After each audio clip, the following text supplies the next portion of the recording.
parole à Daniel Simonet. Il n'y a pas grand-chose dans cette délibération. En fait, on ne sait pas grand-chose. On ne sait quasiment rien de ce qui va se passer. Alors, je ne vais pas vous refaire le topo sur pourquoi je suis contre les Jeux Olympiques. Je vous l'ai fait déjà tout à l'heure. On ne va pas recommencer. En soi, que la culture se mette au service, qu'on fasse un rapprochement entre le monde artistique et le monde sportif, pas besoin des JO, et j'y suis favorable. C'est pas ça que je conteste. Ce qui m'inquiète, c'est que comme on ne précise pas quelles actions, comment on va les choisir, pour quel public et dans quel objectif, mis à part qu'on nous parle de la nuit blanche, par ailleurs qui est déjà passé, on ferait quand même un jour, ce serait bien qu'on nous présente les délibérations avant que les événements se soient tenus, parce qu'en fait, ça serait plus respectueux du cadre démocratique. Sinon, on est un peu chambre d'enregistrement. Je dis ça parce que les délibérations d'après, c'est justement encore sur les nuits blanches qui ont déjà eu lieu. Mais surtout,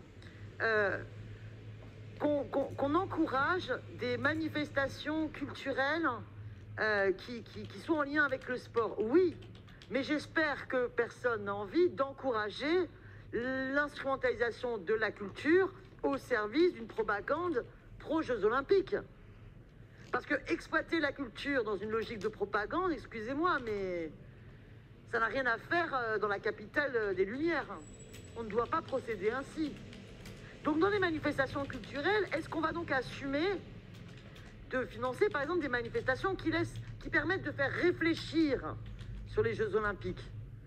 Parce que la culture, elle est là pour se faire rencontrer des mondes, se faire rencontrer des langages, les langages du corps, mais pas que, se faire rencontrer des sensibilités et permettre de penser, de réfléchir le monde. Est-ce que les manifestations culturelles permettront de penser, y compris un esprit critique sur les Jeux Olympiques? J'espère que vous aurez cette liberté et cette audace. Parce que oui, tout le monde n'est pas hyper enthousiaste à l'idée des Jeux Olympiques. Regardez ce qui s'est passé à Tokyo. Ils étaient peut-être très enthousiastes quelques années auparavant, mais je peux vous dire que dans les 2 dernières années, ils y étaient opposés.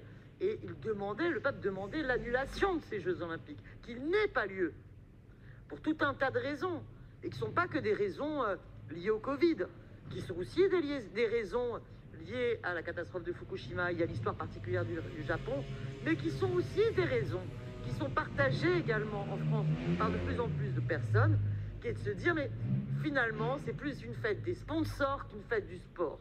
Et on n'a pas instrumentalisé la culture dans un objectif de propagande de la fête des sponsors.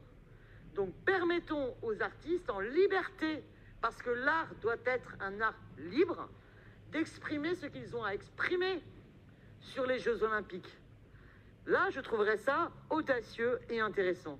Mais pour l'instant, franchement, dans cette délibération, aucun élément ne nous est précisé, je le regrette, donc je ne pourrai pas la voter.